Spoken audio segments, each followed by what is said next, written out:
The Secret Code of Success.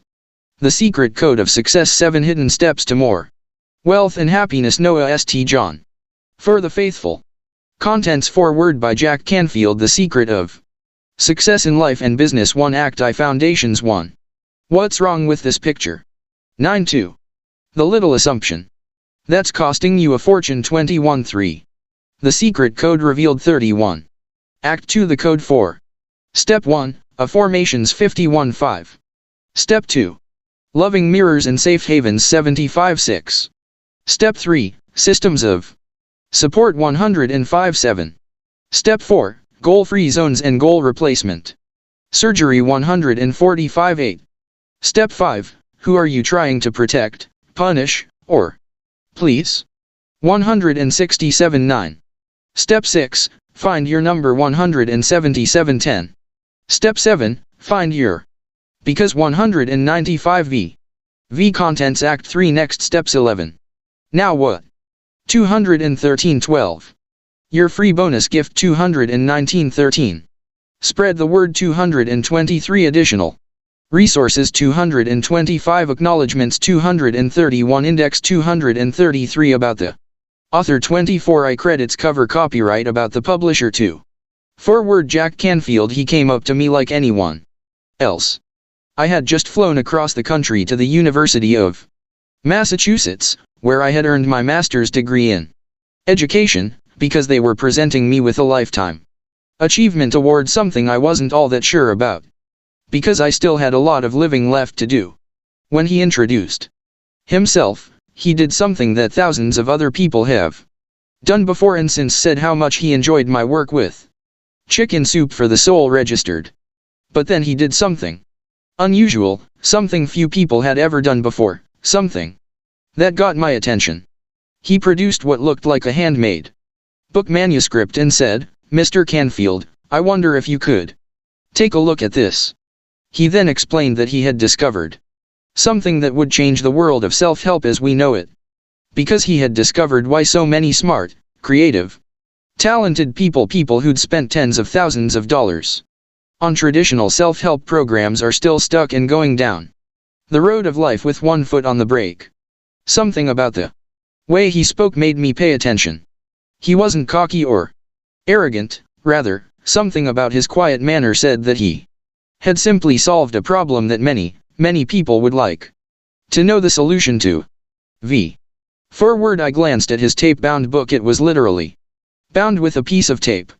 It wasn't much to look at, but I noticed that he had already garnered impressive testimonials from people who were saying that his work had changed, and in some cases, saved their lives.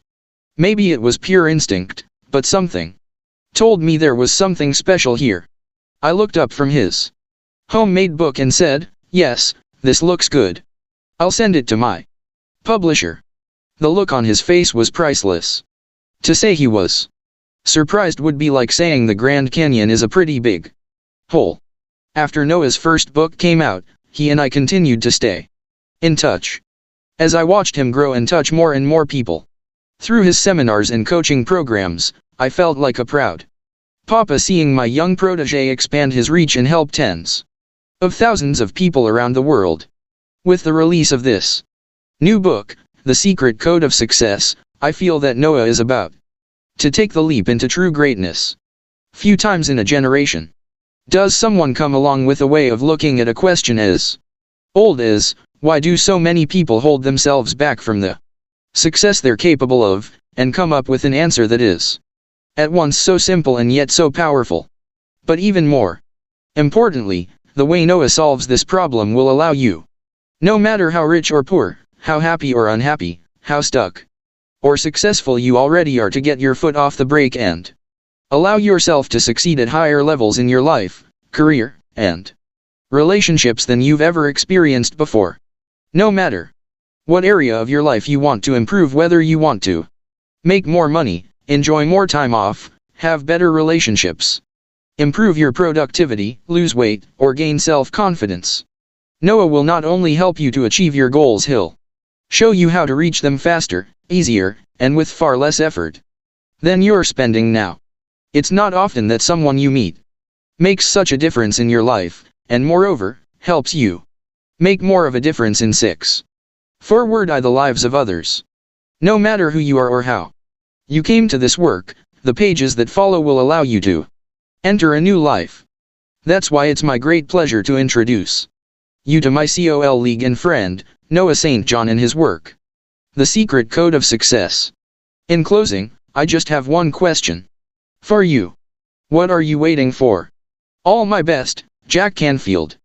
Co-author, Chicken Soup for the Soul, registered, and The Success Principles, trademark 6. 1. The Secret of Success in Life and Business. This is not your father's success book. I was in Los Angeles recently having lunch with some friends who are millionaires and deca-millionaires, people worth $1 million to $10 million and up. As I looked around the table, something made me smile. I noticed that none of us looked remarkable in any way. No one was wearing an expensive suit. Some of us looked like we were on our way to a pool party. We weren't discussing anything particularly deep or earth-shattering. I realized that we were really average in every visible way. You would have probably walked right by if you saw any of us on the street. So what did this group of regular people do to enter the top income bracket in the world while most continue to struggle and just get by? And more importantly, how can you learn their secret code so that you can enjoy this kind of success in your life and business? In the pages that follow, you'll learn what separates the top 3% from the rest of the world, how to get rid of the head trash that's holding you back, a little assumption that's costing you a fortune, the foolproof formula for getting your foot off the brake, tailored specifically to you, so you can succeed over and over again at whatever you choose. 2. Noah St. John. Who is Noah St. John, and why should I listen to him? You're probably asking yourself that question right now. In fact, as I'll show you later, it's impossible for you to not be asking yourself that question. So let me answer it right now. As founder and CEO of SuccessClinic.com, I lead an international success training company. Over the last 10 years, people and organizations in over 40 countries have used my methods to get better results in their lives and businesses with less time, money, and effort. I'm privileged to have thought lead ERS in business, sales, productivity, and human potential endorse my programs. But things weren't always this way. Not by a long shot. While this is kind of embarrassing to admit, I have a confession to make. When you listen to nearly every other success speaker, you'll hear stories like, he or she was a #1 salesperson in every company they were in, they had a paper route while still in the womb, or they became a millionaire while the rest of us were still playing video games. Well, my story is just the opposite. After skipping 8th grade, graduating second in my class, being a National Merit Scholar, and attending college on full academic scholarship, you would think I had a great future ahead of me. Right? Well, you'd be wrong. After I left college, for the first time, I became the most highly educated underachiever you ever saw. I found myself in a series of dead-end jobs: secretary, waiter, clerk. I sold kites, sold sweaters, not at the same store, of course. I even cleaned toilets as a housekeeper. And each job I hated more than the last. The secret of success in life and business. 3. During those long, lean years, 2 questions burned inside of me. How could someone with so much education have achieved so little, and why are people who are dumber than I am so much richer than I am? So I did what anyone would do in that situation. I started studying the phenomenon called success. I bought every book, listened to every CD, and went to every seminar I could. I spent lots of time, money, and energy trying to answer those 2 questions. It took me years and years of hard study. And after all that time, effort, and expense, the question I now had was, how could someone who's spent so much time and money studying how to succeed still be so broke? Then one night, quite by accident, I finally discovered the answer that changed my life. Not only did it explain my life, more importantly, my discovery has given tens of thousands of people around the world the answers in their search for success. And I was shocked to see that even though the answer had been right in front of me all along, not one of the success gurus I'd spent so much time, energy, and money on had ever mentioned it before. But I'm getting ahead of myself. For Noah St. John, why am I sharing these secrets? I've already told you that I've personally helped tens of thousands of people from all walks of life to enjoy more wealth and happiness. What I didn't tell you was that it was for a much bigger purpose. I started my company with a vision of what I wanted to create. I wanted to create a system that anyone from any background could learn, do, and teach, that would give them the skills and tools to become highly successful doing whatever they wanted to do, and I wanted to create a company that was much larger than just myself, so that we could help the millions of people who, through no fault of their own, are struggling to get ahead and succeed. I have now achieved my vision. But the next phase of growth for my own company is going to force me to scale back tremendously on the number of hours I am able to personally coach and mentor people. My greatest mission now is to train and grow coaches who can duplicate what I've done with my students, and empower more people than ever before to have the tools to financial freedom. What this means is, aside from a very select group of business professionals, most people may never get the chance to work with me personally. That's why I decided it was time to get this information out there, so everyone could benefit. One more thing: if you're looking for the same old motivational cliches or methods you've heard a million times, you won't find them here. If you're looking for a book that tells you that you don't have to do anything to create what you really want, I'm sorry to disappoint you. In this book, we're going to break some rules and make hamburgers out of some of self-help's most sacred cows.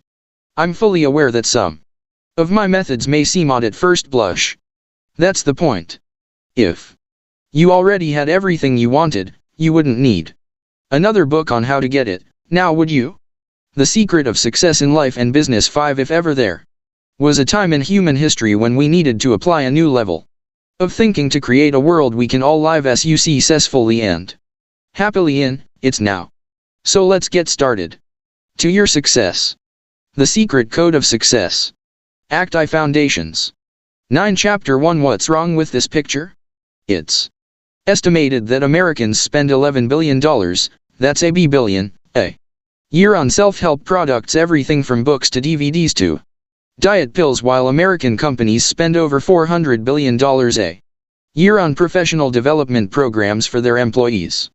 Personally, I think those are very low estimates, especially when you consider all the weight loss programs, exercise equipment, business books, and everything else you could put in the category of self-help.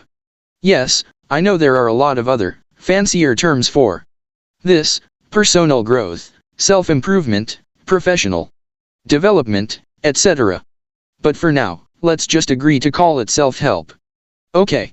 Actually, I call most of this information shelf-help, because that's where most of it goes on the shelf along with all the rest of the stuff you've bought over the years. So let's just say that we are only spending $411 billion a year on shelf-help products. Now, think about this in even more concrete terms.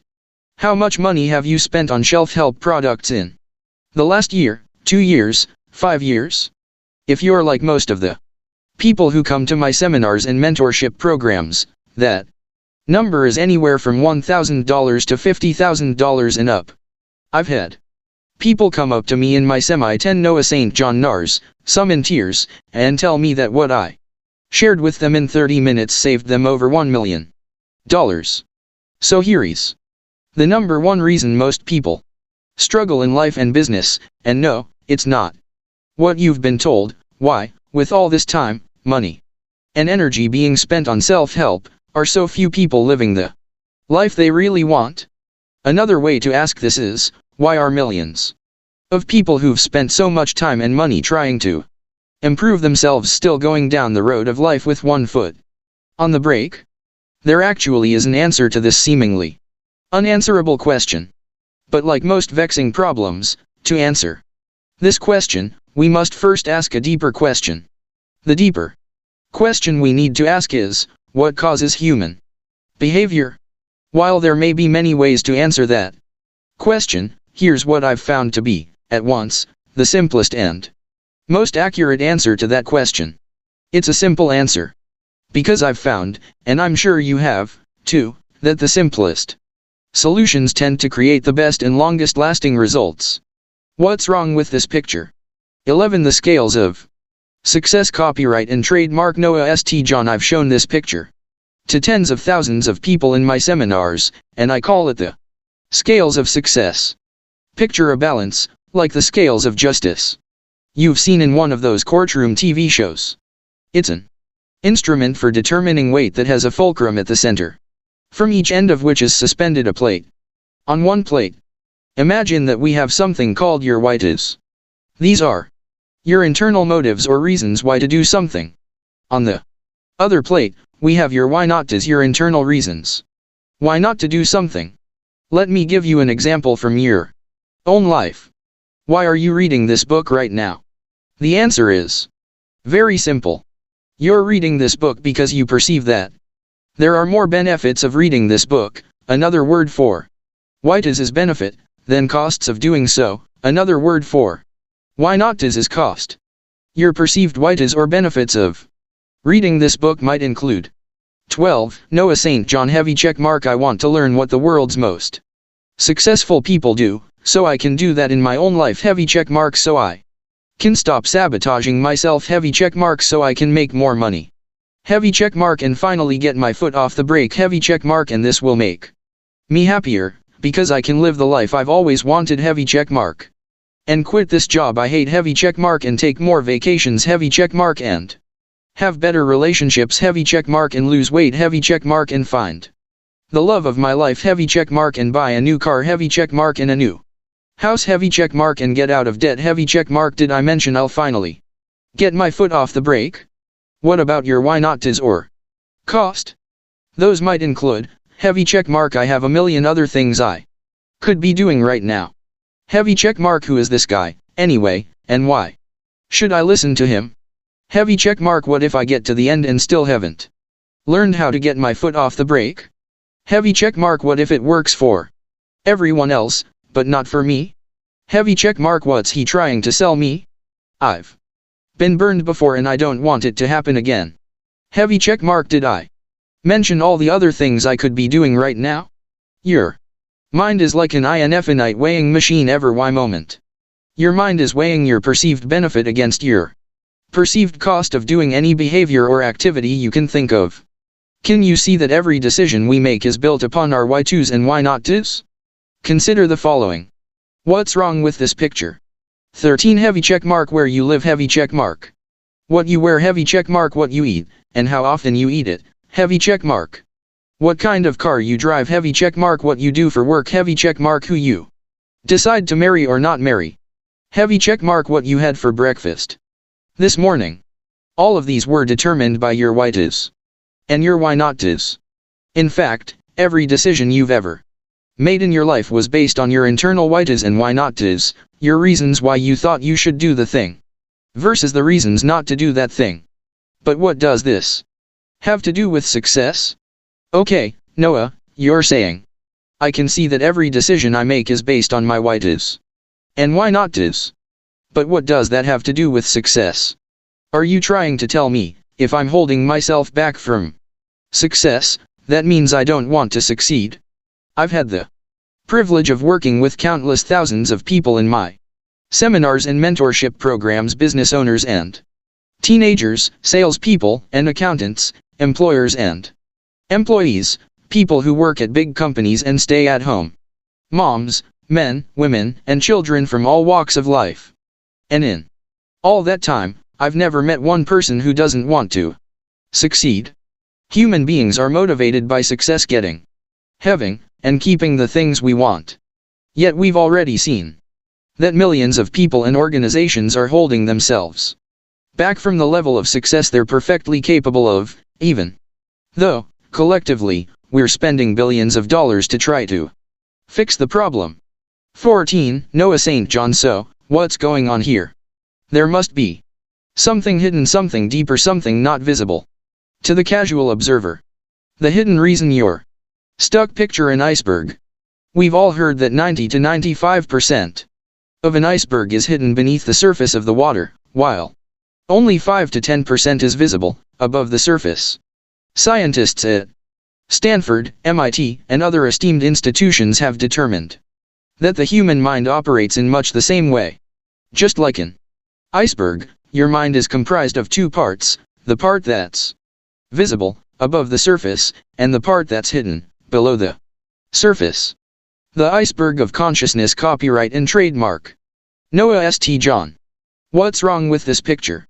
15 Instead of the water line, let's call the line that separates the two parts in the mind the line of consciousness. And we'll call the visible 10% your conscious mind, and call the hidden 90% the subconscious mind. Another word for conscious is intentional, because it represents choice.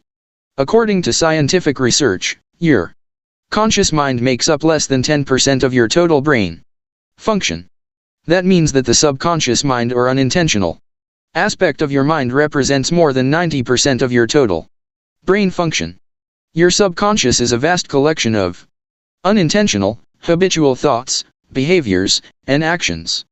Therefore, the phrase that best describes the subconscious mind is no choice. Look around the room you're in right now. What if I came into the room you're in and turned out all the lights? In fact, I removed all the visible light from the room. Now it's pitch dark and you can't see a thing. What would happen if I then asked you to rearrange the furniture? How successful would you be at rearranging the furniture in a room that's completely dark? Answer: not very. You'd bang your shins on the coffee table, fumble around, and be incapable of making even the simplest of changes. Because you can't rearrange furniture in a place where you can't see anything, does that mean you're incapable of rearranging furniture? Of course not. You are perfectly capable of rearranging furniture when you can see what the heck you're doing. Your subconscious mind is like that completely dark room. We don't know what's in there, because we simply can't see it. It's hidden beneath the surface like the bottom 90% of an iceberg. And when you can't see something, it's awfully hard to change it. Which brings us back to the original question. Why are millions of people who've spent so much time and money trying to improve themselves still stuck? 16. Noah St. John. Putting together our scales of success and iceberg of consciousness, the answer becomes stunningly simple. Your whites of success are held in your conscious mind. Copyright and trademark Noah St. John. Everyone wants to succeed on the conscious level. We all know to succeed is better than the alternative. Why do you think we're spending all this time, money, and energy trying to be more successful? So the benefits or whites of success are held in our conscious mind. But have you ever stopped to think about the cost of actually allowing yourself to succeed? I've asked this question of countless thousands of people in my seminars, and the response I get is dead silence, followed by the slightly anxious shuffling in the seats. I can practically hear people's minds whirring as they ask themselves the unexpected question, gee, I've never thought of that before. What could be a cost of actually allowing myself to succeed? What's wrong with this picture?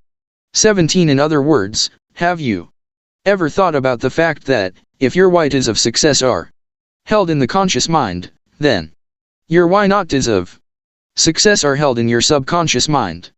Copyright and trademark Noah St. John. When I ask my audience members to give me some examples of what could possibly be a cost of success, typical answers include, heavy check mark. Isn't it going to take a lot of time to be really successful?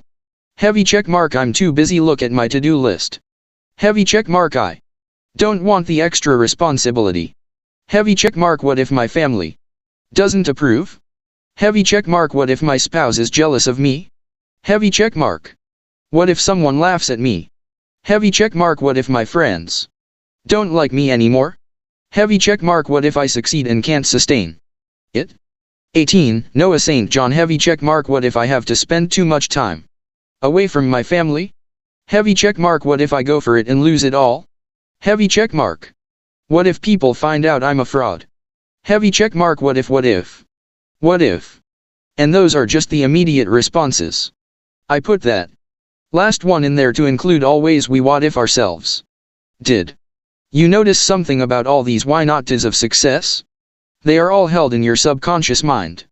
Meaning, no one wakes up in the morning, looks out the window and says, "Ah, the sun is shining, the birds are singing, and I feel great.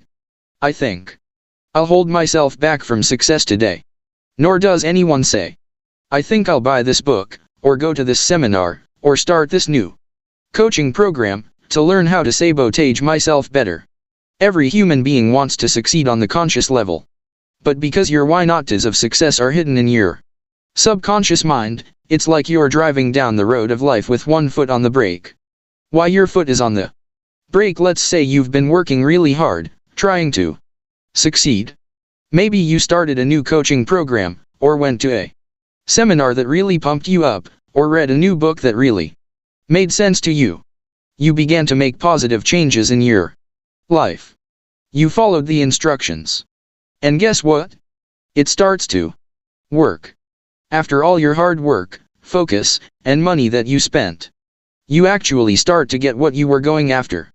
You're moving toward the thing you want. You're making progress. Making more money. You're becoming more and more successful. What's wrong with this picture? 19. Then what happens? That's when the fear sets in. As crazy as it sounds, you actually start to feel the feeling known as fear when you start to get what you've been working so hard for. But why would someone feel fear when they start to get what they want? This happened because, unbeknownst to you, your scales of success started to tip. Your subconscious why not tos of success, the ones you can't see, because they're hidden, remember, started silently screaming at you, "Hey, what do you think you're doing? You can't handle this. What if you can't keep this going? Why don't you just stop now and avoid the embarrassment later?" So, what do? What anyone would do in that situation. You do whatever it takes to stop feeling the fear. That's because fear is one of those emotions we humans will do just about anything to avoid. So, rather than examining why you might be feeling that feeling, you stop doing what was working. You slam on the brakes. You sabotage yourself. Because doing that feels easier than feeling the fear. And then, you get to beat yourself up. Because you can tell yourself you were right. "See, I told you, I knew you couldn't handle it. Why even bother?" Sound familiar? If you are nodding your head right now, this book was written especially for you. But what went unexamined in all this is a simple fact: a feeling is a result, not a cause. Feelings don't cause themselves. When you experience a feeling or emotion, there is something going on inside of you that caused that feeling. And what causes the so-called fear of success, or foot on the brake syndrome? Your hidden, subconscious why not tos of success. 20. Noah St. John here, then, is the bottom line: you are not holding yourself back from success because you don't know how to succeed. You are holding yourself back from the success you are perfectly capable of, because you have more subconscious why not tos of success than conscious why tos of success. Remember all those traditional success programs we're spending billions of dollars on? In traditional success programs, they teach you how to succeed. And that's a good thing, right? I mean, if you want to do something, it's good to know how to do it. And since we all want to succeed, all we'd need is to be told how to succeed, then we'll all be successful, right? Why don't you turn the page to see how that assumption is working out for you? 21. Chapter 2. The little assumption that's costing you a fortune. Let's say you wanted to put a nail into a wall. Do you think you could do it? Sure you could if you had the right tool. Now, let's say because I really like you, I really believe in you, and I really want you to succeed because of all these reasons, I went out and, with great expense and careful thought, by the way, got you a very expensive, brand new, shiny red chainsaw. Go ahead and put that nail in the wall. Okay, you're thinking to yourself, He's successful, so I guess he must know what he's doing. You start hacking away with your shiny new chainsaw. How's it going? I ask. Not so good, you reply, trying to hide the big gashes you just made in the wall. What's the matter? I ask you. You mumble something about how you're having a tough time and struggling. So I exhort you and tell you what you should be doing to get that nail in the wall. After all, I was able to do it. So I give you lots of helpful advice, like 22. Noah St. John. Set your goals. Visualize it. Believe in yourself. Work smarter, not harder. You can do it. How's it going now? Pretty much the same result. Notice that I am being nice. I'm believing in you. I'm telling you things that should work. Now, what if I can see that even after all my wonderful advice, you're still not getting the nail in the wall? Okay, tell you what I say. You can have any chainsaw you want. I point you to a whole rack of chainsaws, green ones, blue ones, big ones, small ones. Pick any chainsaw you want. So you reluctantly try the green one because, well, maybe that will do the trick. Then the big one. Then the small one. What happens? Same result. But how are you feeling right now? Are you motivated, excited, pumped up, and psyched to put that nail in the wall? Not exactly. You're probably saying to yourself, I'm never gonna get this stupid nail in the wall. And even if you do somehow manage to get one nail in, how much time, effort, and energy did it take? Aren't you feeling depressed, frustrated, angry, resentful, annoyed, irritated, exasperated, and stressed out? You probably want to do as little of this putting the nail in the wall activity as you can. Don't your outward actions look something like this? Heavy check mark. You complain to others about how tough it is to put nails in walls. Heavy check mark. You badmouth me, your nail putting in manager, behind my back. Heavy check mark. You make any excuse to not put nails in walls. The little assumption that's costing you a fortune. 23. Heavy check mark. You take it out on your kids or your spouse when you get home. Heavy check mark. Your mental and emotional health is suffering. Heavy check mark. You look for ways to medicate or veg out, like watching TV or surfing the internet, just to relieve the stress of putting nails in walls. Heavy check mark. You're always looking for someplace else, someplace better to work, because work is so unfulfilling. The real problem is not that you can't do the job. The real problem is that you are beating yourself up for not being able to do a job when you have been given a tool that is completely wrong for the job you're trying to do. The only solutions you have been offered are simply the same tools with different packaging. So even though it would appear that putting a nail into a wall is an easy job, if you have never been given the right tool, it will continue to be very, very difficult. Now, is there anything wrong with a chainsaw? Of course not. Chainsaws are very useful tools when you want to cut down a tree. But when you want to put a nail in a wall, they're not very useful at all. How many times have you seen the equivalent of what I've just shown you in your life, career, or company? When I ask that question in my seminars, nearly every hand goes up.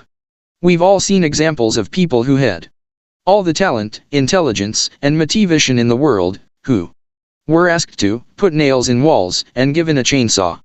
Here's just a smidgen of the figures. 24. Noah St. John. The problem is not bad hires, stress, or overconsumption.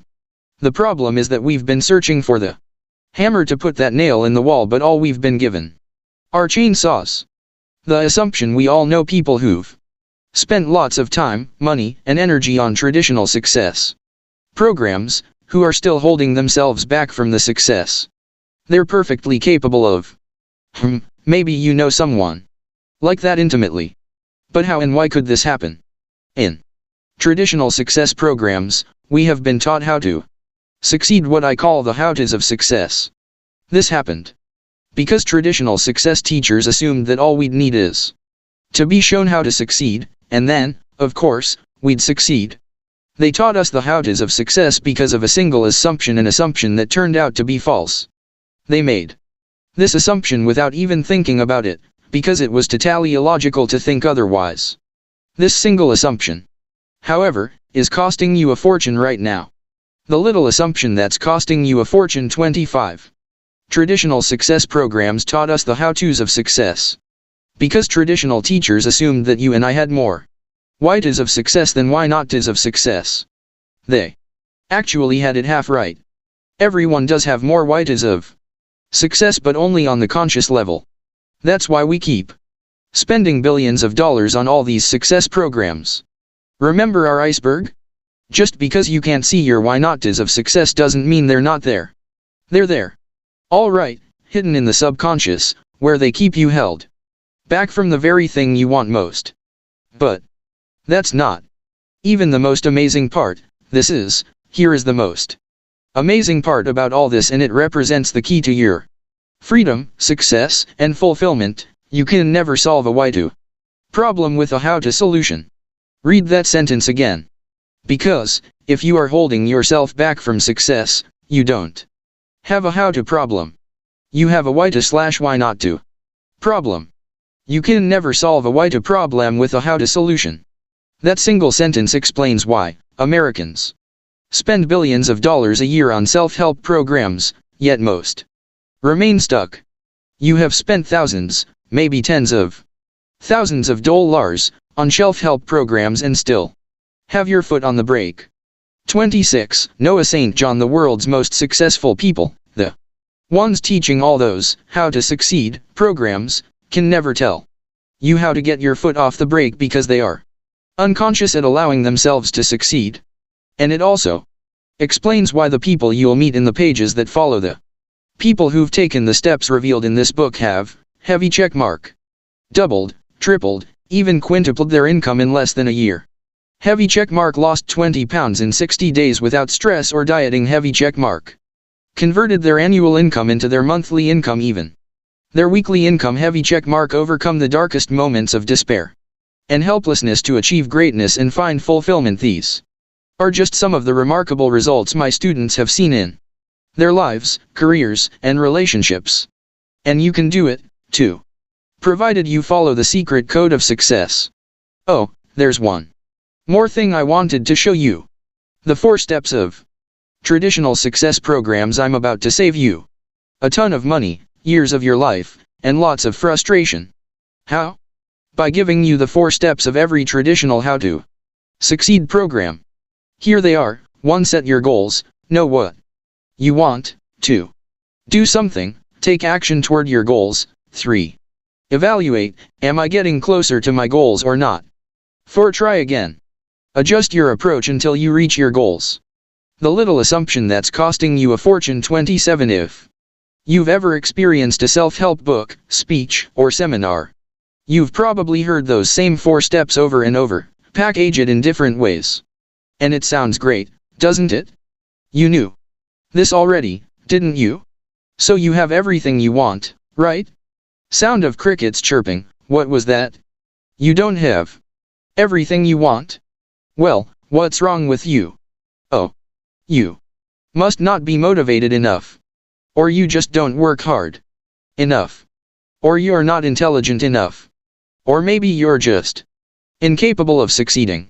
Wait a minute. Are you kidding me? Delete those sentences. After all, we can't all be that stupid.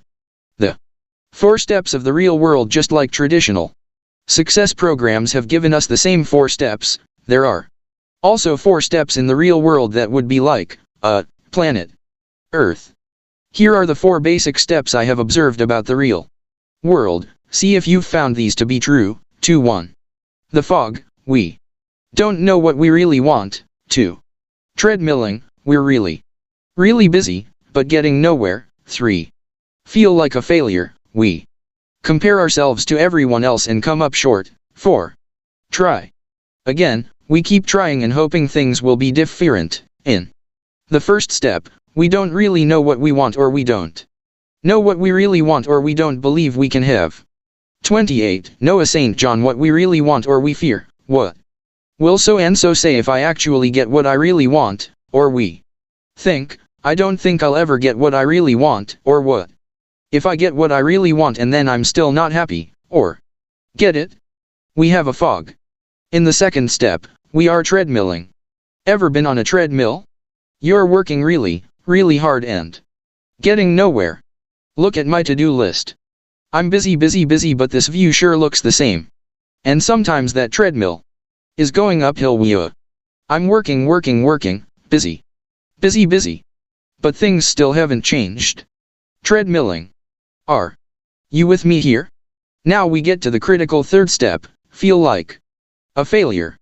Now, watch this. There is an amazing parallel between what they've been teaching us in traditional success programs and what we find in the real world, in traditional success programs. They said to set your goals.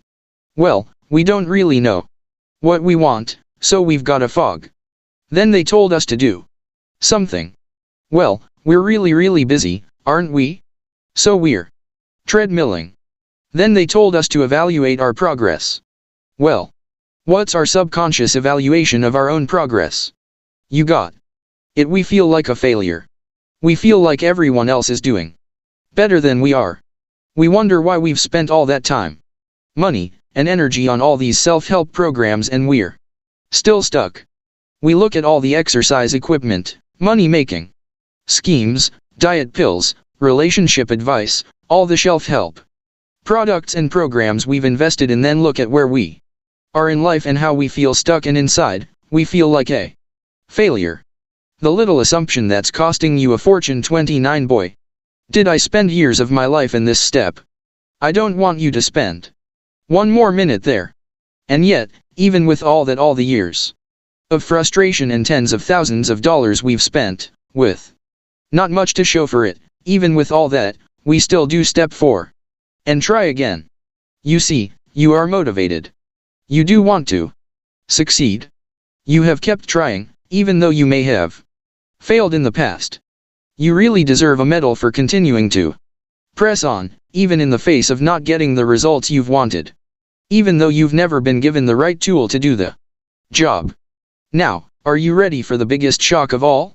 Here it is. If you want to reach your full potential, you don't need any more how to succeed information. I know that sounds crazy, even blasphemous to those people who've spent tons of money on every how to succeed program out there. But that's the very point. You've spent all that time, money, and energy, and you're still not where you want to be, and your foot's still on the brake. That's why I'm not going to teach you how to succeed, not because I don't want to, but because I don't have to. You've been told all you need to know about how to succeed.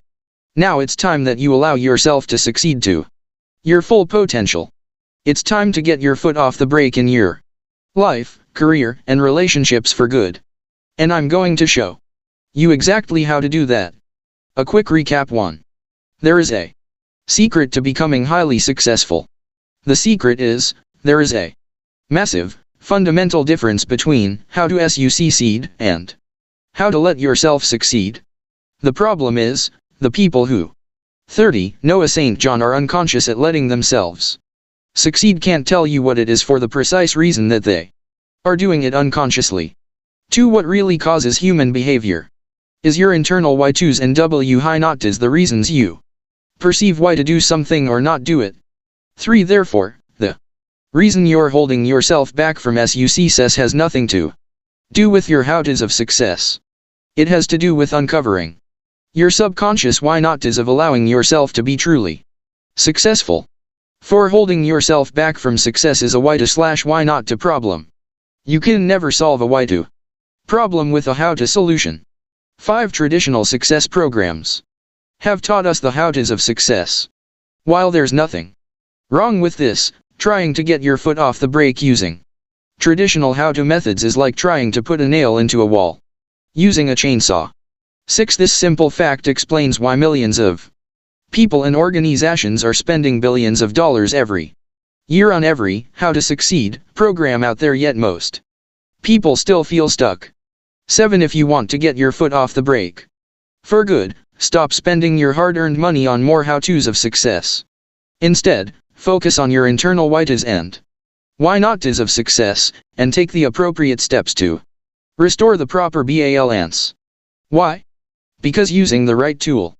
The steps provided in this book will produce greater results. Faster, easier, and with less effort than you're spending now. 31 Chapter 3 The Secret Code Revealed. Have you ever noticed that sometimes, a single idea can change the entire course of your life?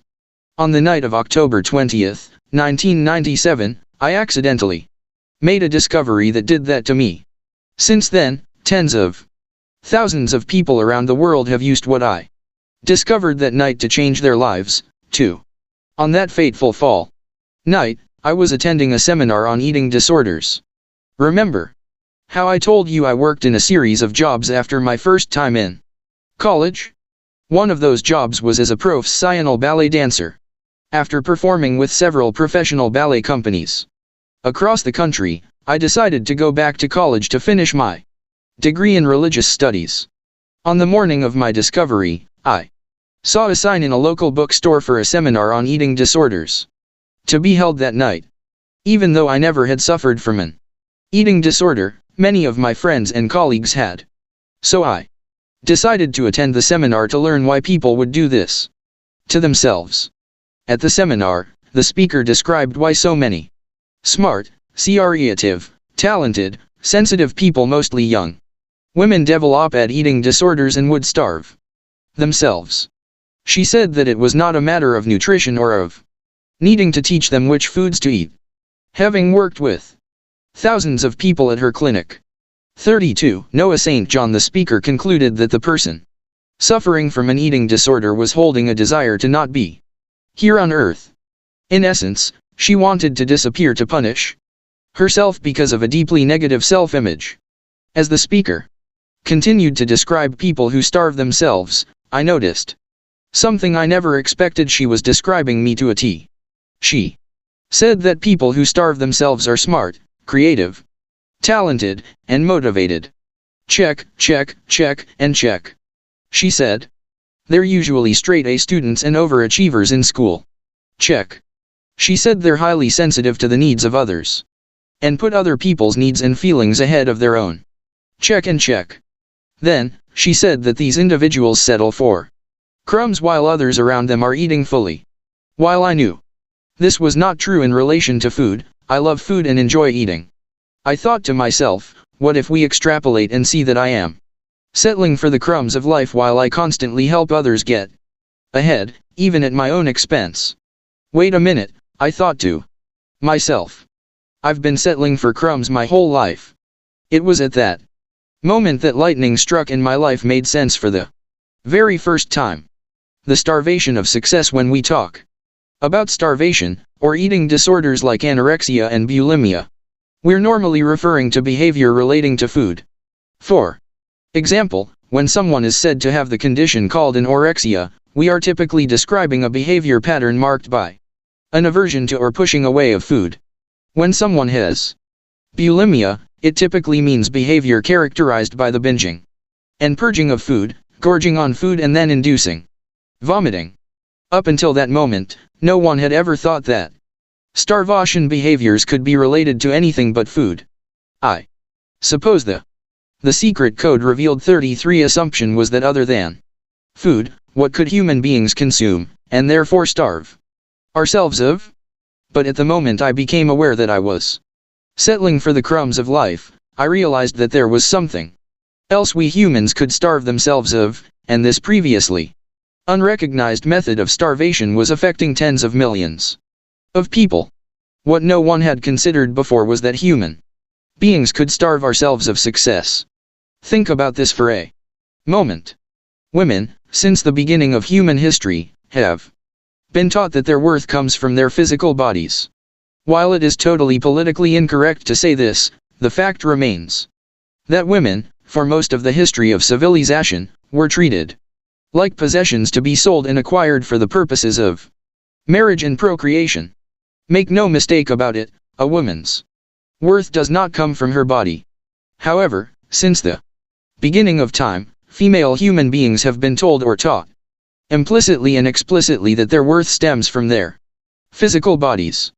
So, Let's say you have a human being who has been told since the beginning of time that her worth comes from her physical body, even though it isn't true, it's what she's been taught. Let's further say that this person develops really low self-esteem and a very low sense of self-worth. So now you have a person who's been told that her worth comes from her physical body, and you add to that a very low sense of self-worth.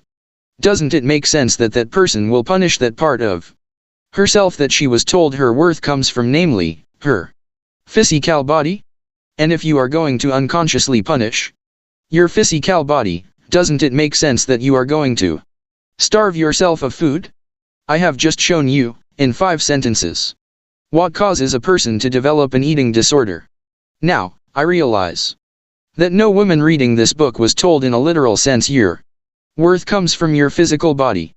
But if you happen to live on the planet Earth and are female, it's nearly 34, Noah St. John, impossible for this belief to not have affected you simply because it's been around for so many centuries. Which leads us to the other sex, that would be men. Where have men been taught their worth comes from?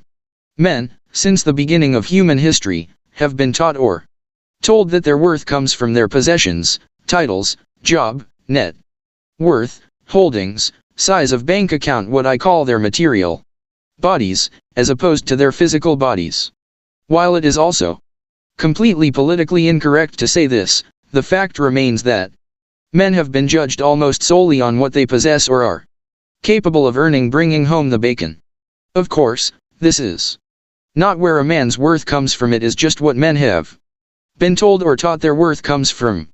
So, what if you have a human being who has been told since the beginning of time that his worth comes from not his physical body, but his material body, even though this isn't true, it's what he's been taught. Let's further assume that this person develops a really negative self-image.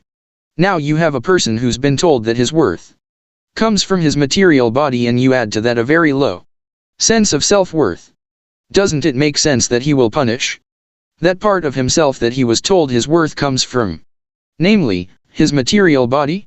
And if you are going to unconsciously punish your material body, doesn't it make sense that you are going to starve yourself of success? The condition with no name. I have just shown you what causes something you've probably never thought about before, because it never had a name before, because the secret code revealed 35 no one had ever realized its existence before. And it's called a success disorder. What is a success disorder? It's what happens when a person develops a deeply negative self-belief, what I call your head trash, and unconsciously develops a pattern of behavior marked by an aversion to or pushing away of success. I know this sounds crazy, except to the tens of millions of us who have been doing it our whole lives without knowing it. At 8:20 p.m. on October 20th, 1997, I became the first person to realize the existence of a condition that I named success anorexia.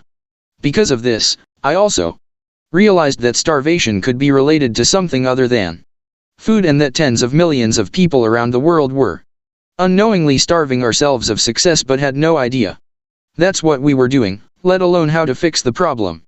That's when I knew I had to get this information out to the millions of people just like me, people who were unknowingly pushing away the success we were perfectly capable of achieving. And that's the moment the secret code of success was born. Bonus pressures for women. Did you notice something about the examples in the previous SE session? I showed you why people who starve themselves of food tend to be females, while people who starve themselves of success tend to be males. But what if you're a woman who's starving yourself of success? How could that happen?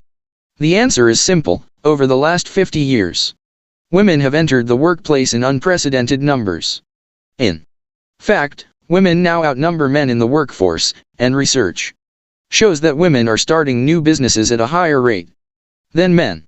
Guess what this means for today's modern woman? In addition to being told that their worth comes from their physical bodies. 36. Noah St. John. They're now being told that their worth comes from their material bodies. This means that women now face the dual pressures of having to look perfect, physical body pressure, the traditional female measuring stick, while also Having to have the perfect career and bring home the bacon. Material body pressure, the traditional male measuring stick. Keep in mind that none of these pressures are spoken of in polite company.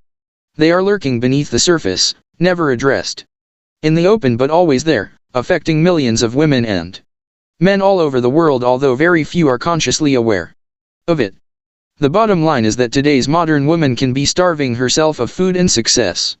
Many of my female students have come to me for help because they were holding themselves back from success, and then told me that they were anorexic or bulimic at one time in their lives.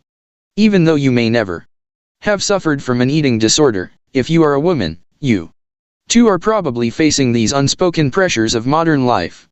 The Two Truths. Alex Mand founder of Heritage House Publishing and one of my first mentors, has often said, there are two truths in life: one, everyone has potential; two, no one has reached it yet.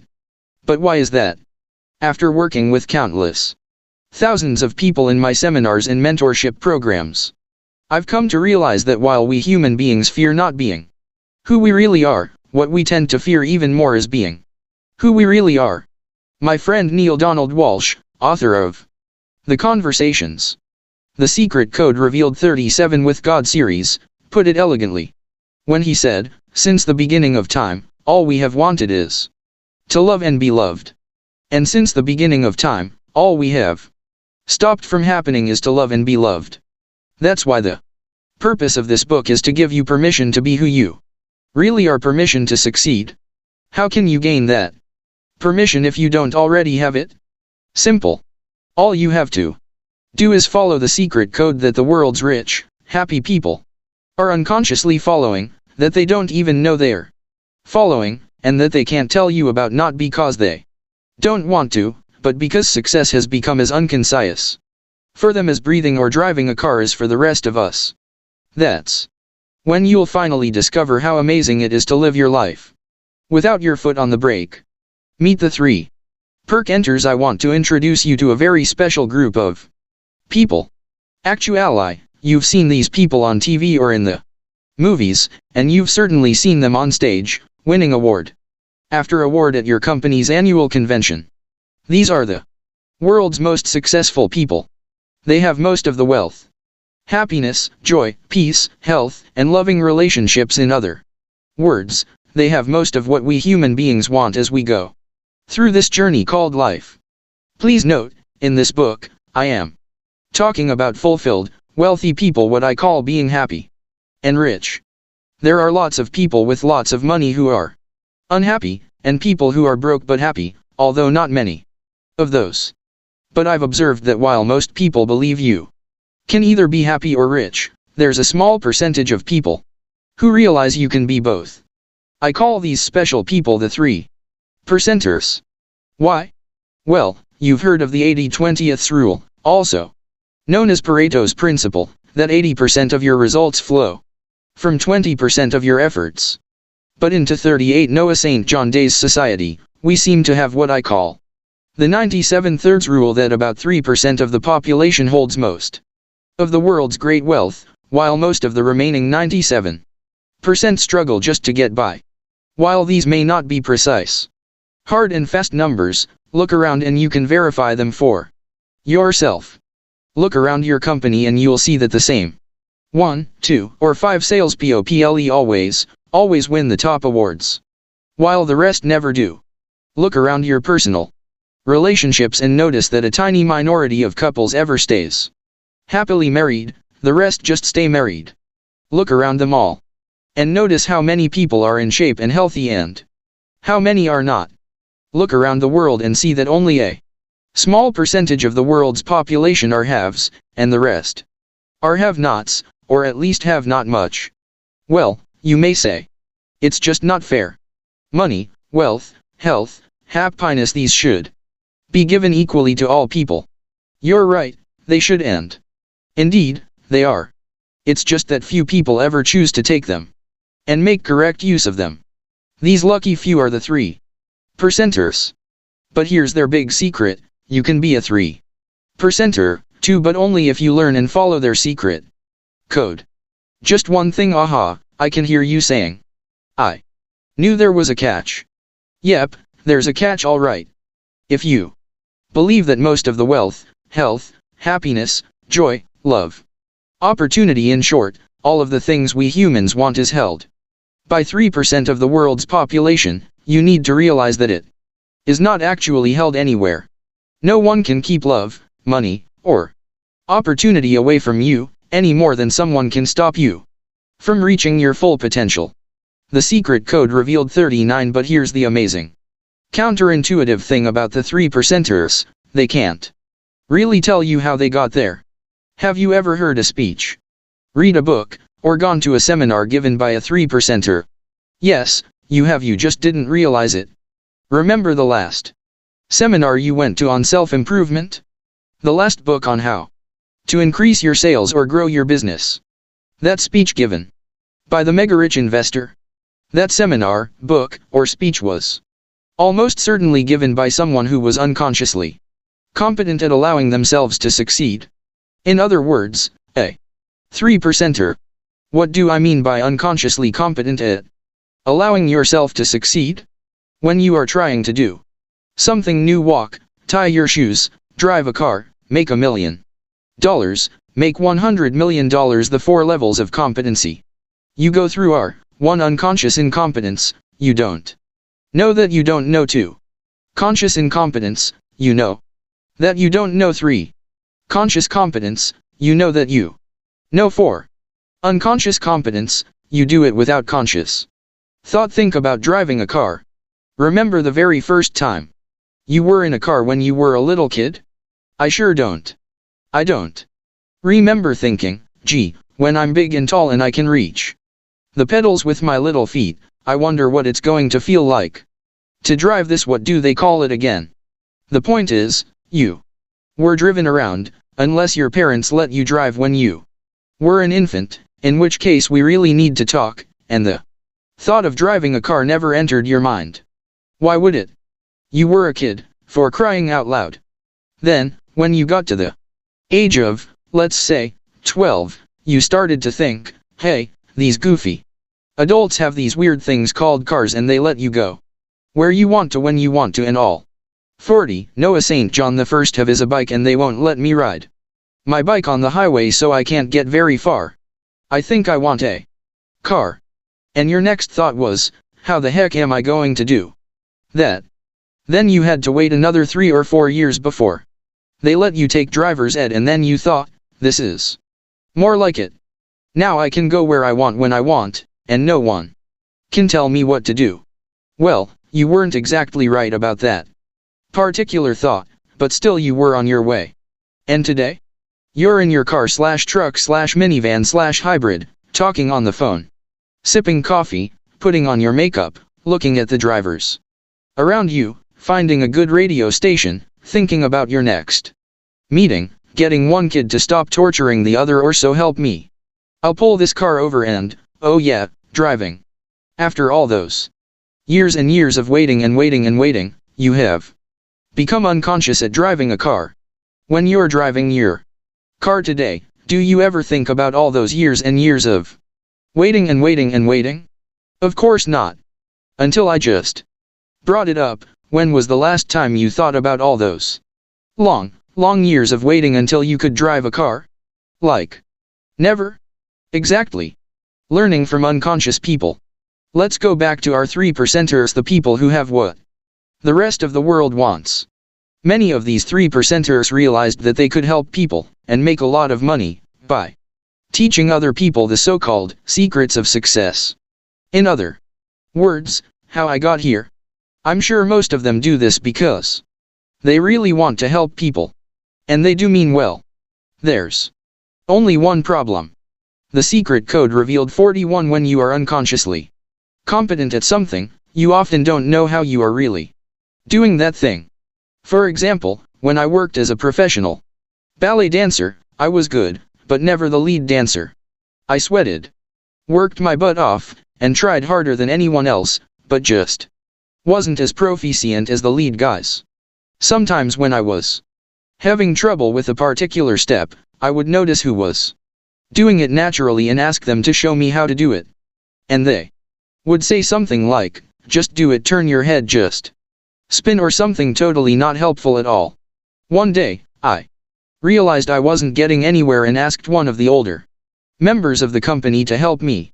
He wasn't tallest or strongest, but he was the best teacher, because he patiently showed me how to do the steps by breaking them down until I had mastered them.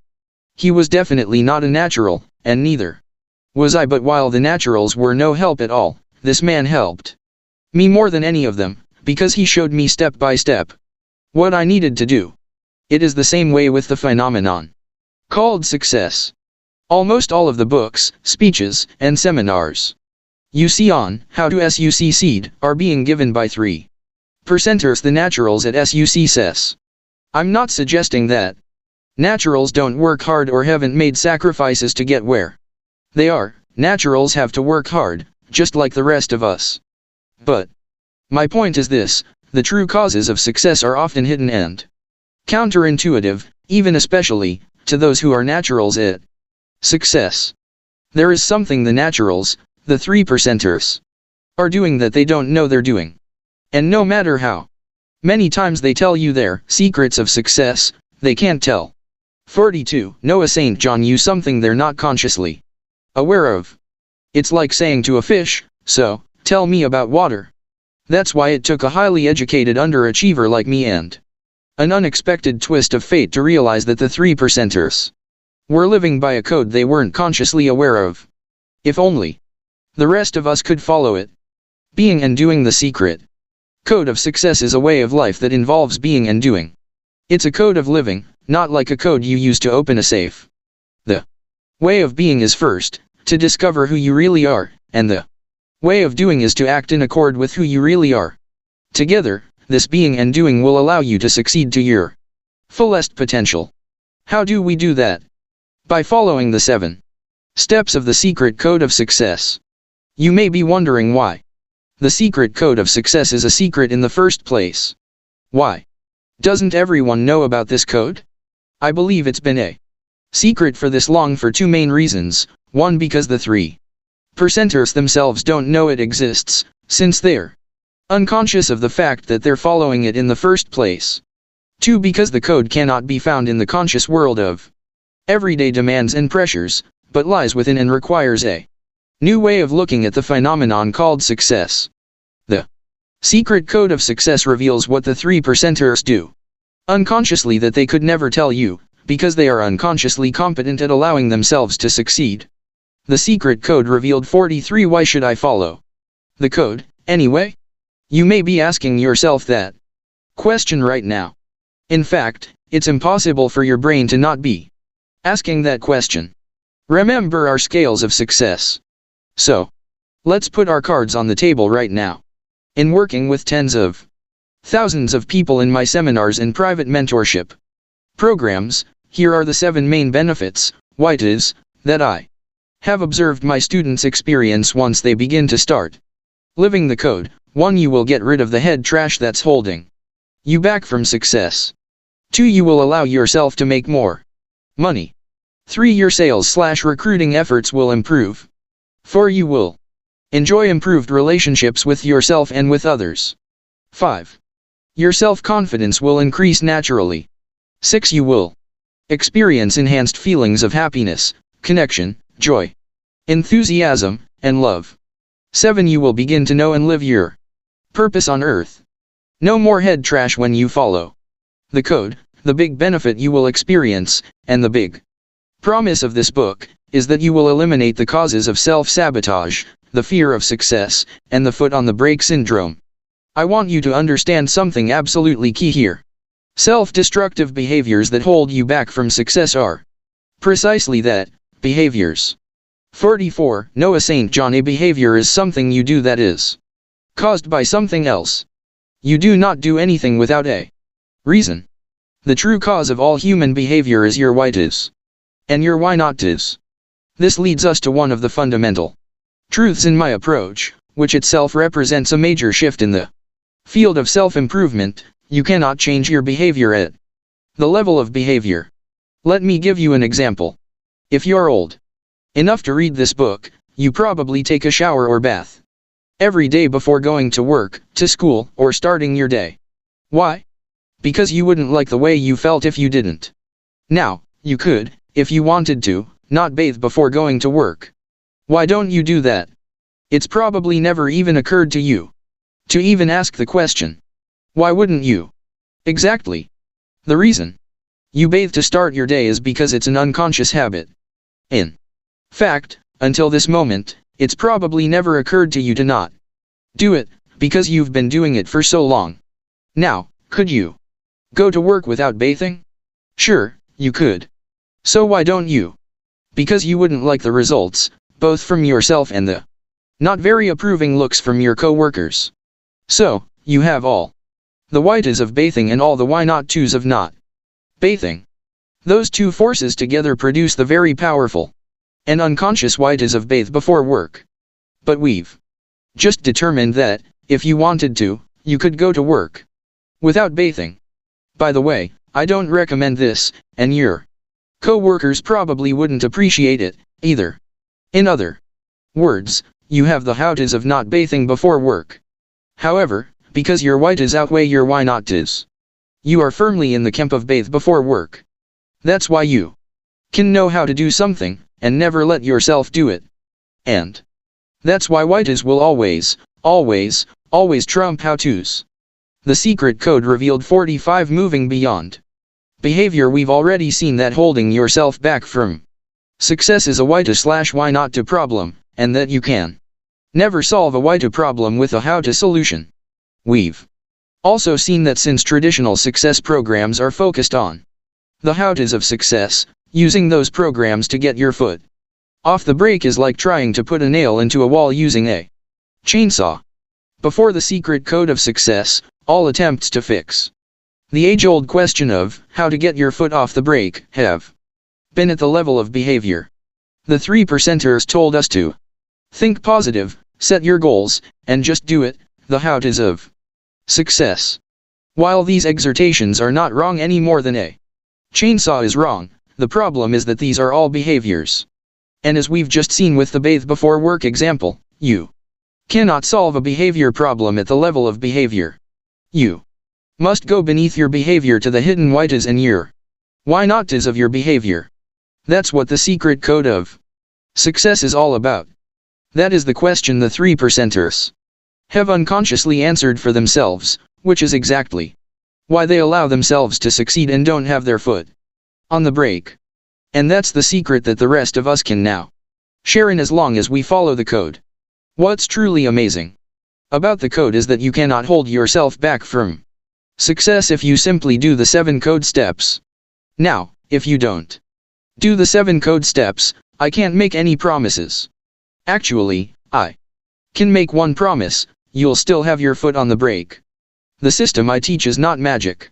You can't just read this book, put it down and say, okay, I'm fixed, any more than you can read a book about cleaning your office and expect it to happen all by itself. Would be nice, though, wouldn't it?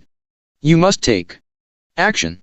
The point is, if you simply do the 7 steps of the code, it is actually not possible to hold yourself back from success. Follow the code, and you will eliminate self-46 Noah St. John sabotage for good. I'm not saying this to make you feel good. What I'm telling you is based on my experience with tens of thousands of grateful students in my seminars and mentorship programs. Now that you know what you're going to get as a result of following the code, and that you must take action to get those benefits, it's time to reveal the 7 steps of the secret code of success. The permission pyramid trademark. These 7 steps are simple to understand, but require effort to execute. Beginning with step 1. You will begin to move up the permission pyramid, reprogramming your subconscious mind so that your why not tos are no longer holding you back from more wealth and happiness. Step 1 is affirmations. No, that's not a misprint. Affirmations are empowering questions, not affirmations, that immediately change your subconscious thought patterns from negative to the secret code revealed 47 positive. Using affirmations instead of affirmations, you'll be able to manifest the things you want twice as fast with half the effort. In step 2, loving mirrors and safe havens, you'll learn how to gain unconditional support for your life, career, and relationships. This is the primary unconscious step that 3%ers use, and without it, you can never reach your full potential. Step 3 is systems of support. Just like your house or your body, your life, and your business have essential systems that must function properly to create maximum success with minimum effort. The 3%ers are using these 5 essential systems of support without even knowing it. Follow this step and you can, too. Step 4 deals with the sticky question of where goals fit into your life.